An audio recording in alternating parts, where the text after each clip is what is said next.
Jadi buat kalian yang mungkin sedang berpacaran dengan US citizen atau sedang dekat dengan US citizen, this video for you guys. Hai, halo semuanya, welcome back to my channel. Jadi kali ini aku bakalan buat video tentang visa K1.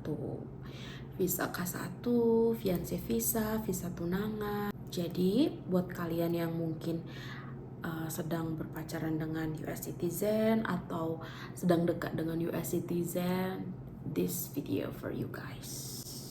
Tapi sebelum aku mulai bicara tentang visa ini, jangan lupa like, comment, dan subscribe supaya aku tuh makin semangat buat videonya yang lain. Oke? Langsung saja kita bercerita-cerita ya. Jadi di sini aku mau ceritain tentang perjalanan aku mendapatkan visa K1. Jadi banyak orang yang nanya sama aku kayak, "Des, kau tuh ke US itu pakai visa apa sih?" Jawabannya adalah fiancé visa, visa K1 atau visa tunangan. Jadi di September 2022 aku tuh bertunangan dengan tunanganku atau yang sekarang suamiku gitu ya. Biar aja ini sini ya, biar cantik. Nah, jadi ketika aku bertunangan dengan tunanganku itu, barulah aku bisa buat si visa K1 ini gitu. Nah, visa K1 inilah nanti yang aku gunakan untuk aku masuk ke US atau masuk ke Amerika dan menikahlah dengan si tunanganku ini gitu. Jadi di sini aku ada buat timeline, nanti aku bakal buat juga di description supaya kalian itu bisa lebih jelas gitu.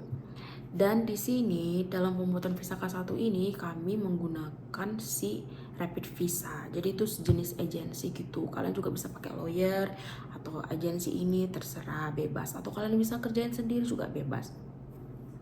Jadi case kami itu dikirim di tanggal 16 Desember gitu kan, di 2022 ke USCIS. Apa sih itu USCIS? Mari kita lihat apa itu USCIS. USCIS itu adalah US Citizenship and Immigration Service. Jadi mereka itu yang mengurus-ngurus sesuai dengan imigrasian semuanya, citizen semuanya segala macam, mereka itu yang menguruskan. Jadi case kita itu dikirim ke mereka.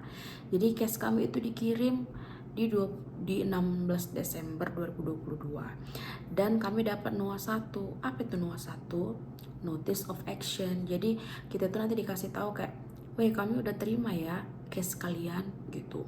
Jadi case kami itu udah diterima oleh USCIS di 21 Desember 2022 dan di approve di 26 Oktober 2023. Kira-kira aku tulis ini 309 hari. Itu nanti ada aplikasinya yang bisa nge-tracking udah sampai mana sih case kita ini gitu. Jadi sekitar 10 bulanan atau 309 hari approve lah si visa K1 ku ini. Lama kali iya. Itu termasuk cepat itu. Temanku ada yang setahun lebih gitu. Tergantung apa? Tergantung nasib kali ya.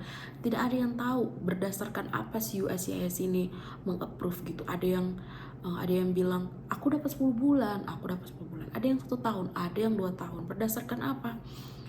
Nggak ada yang tahu berdasarkan apa. Nah, setelah dari USCIS ini approve, nanti visaku ini bakalan dikirim ke NVC. NVC itu apa? National Visa Center. National Visa Center nanti tunggu dulu ya. Nanti si NVC ini bakalan kasih kalian K1 FTP. Nanti di situ bakalan dikasih tahu case number kalian. Biasanya tuh di depannya itu JAK alias Jakarta. Gitu. Nanti case number itu yang kalian gunakan. Setelah luluslah dari si NVC ini, masuklah lagi kita ke embassy. Jadi setelah dari NVC dikirim lagi ke embassy. Jadi embassy kita yang digunakan itu, karena embassy kita itu adanya di Jakarta kan. Setahu aku ada di Surabaya tapi aku nggak tahu itu bisa nggak di Surabaya ya. Tapi setahu aku semuanya pada di Jakarta. Nah nanti embassy itu udah sampai ke embassy bakalan kirim kalian email gitu. Email kan, terus nanti di email itu kalian bakalan dibilang dear application bla bla bla, dikirim lah email kayak gini sama kita kan, sama persyaratan-persyaratannya ini semuanya. Nah nanti kita masuk ke website, mereka kasih kita website. di portal US Travel. Nanti aku taruh di description ini. Portal US Travel. Di sinilah nanti kita mengatur ini kita. Nanti kita buat akun, terus nanti kita buat aja akun kita sendiri, kita masukkan email dan password. Di sinilah nanti kita untuk menschedulekan interview kita, nggak kelihatan kan? Untuk menschedulekan interview kita. Terus itu di sini juga ada dikasih tahu persyaratan-persyaratan yang untuk kita bawa pas interview. Di sini kita disuruh mempersiapkan paspor valid at least 6 bulan. Ya, jadi kalau misalnya udah mau expire paspor kalian, perpanjang. Terus nanti kalian harus mengisi DS160 atau confirmation page. Nanti dia kasih juga itu websitenya di cac.state.gov. Nah, dikasih tahunya nanti tuh. Confirmation ini udah kalian isi, kalian print, kalian bawa nanti interview. Kemudian kalian juga disuruh bayar. Ya, disuruh bayar. Banyak di sini ininya. Caranya, aku bayarnya langsung ke bank. Di bank CMB Niaga. Kebetulan kemarin itu, ini berdasarkan currency rupiah ke dolar, tapi kemarin itu aku bayar di 4.240.000 aku kemarin bayar. Udah setelah kita isi, sudah kita bayar, terus itu kita aturlah medical examination atau medical check up. Di sini dibilangnya medical check up itu 10 hari business day sebelum kita interview. Supaya apa? Supaya nanti pas kita interview hasil medical check up itu kita udah keluar. Jadi pas kita interview, karena nanti kan nggak sama kita dikasih medical check up itu kan, langsung dikirimnya ke embassy itu. Jadi nanti pas kita interview udah ada sama embassy itu medical check up kita gitu. Kenapa nggak boleh mepet-mepet? Nanti pas kita udah mau interview ternyata belum selesai kita punya medical check up, jadi kita harus reschedule lagi kayak gitu kan, semakin lama kan, itu semakin ribet juga. Terus di sini ada required dokumen yang harus kita bawa pas interview, birth certificate, original, copy, dan translator gitu. Jadi untuk translate-nya kalian pergi aja ke website orang itu, lihatlah nanti apa aja translator tersumpah, nanti ikuti aja itu. Nanti ada WA, ada email yang kalian hubungi. Terus itu name change certificate kalau ada, kalau nama kalian berubah gitu. Terus itu death or divorce. Jadi kalau kalian sudah pernah menikah, kalian bawa itu ya divorce-nya, original, copy, sama translator juga. Terus itu police certificate, ini sejenis SKCK, tapi ini khusus untuk orang yang 6 bulan tinggal di luar negeri, lebih dari 6 bulan. Terus ada affidavit support, itu nanti mereka kasih juga formnya itu. Affidavit support itu kayak itu nanti yang isi tunangan kita. Jadi kayak tunangan kita itu nanti yang bertanggung jawab untuk memenuhi kebutuhan kita selama di US gitu.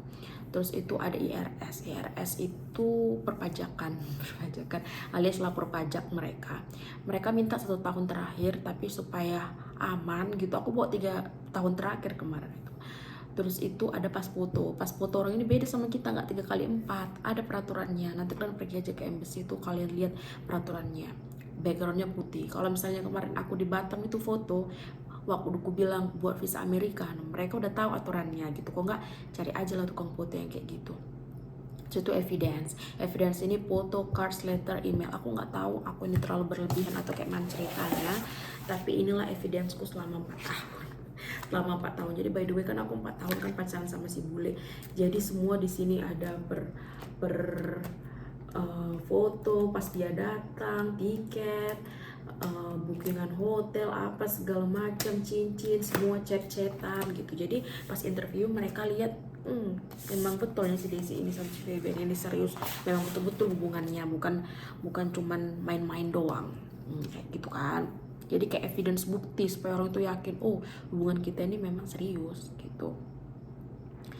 Terus itu kita bahas lagi tentang medical check up. Jadi medical check up itu kemarin itu aku di rumah sakit Premier Bintaro, dan cuman boleh di situ. Dokternya pun juga hanya ada beberapa yang mereka approve lah, mereka percayai gitu.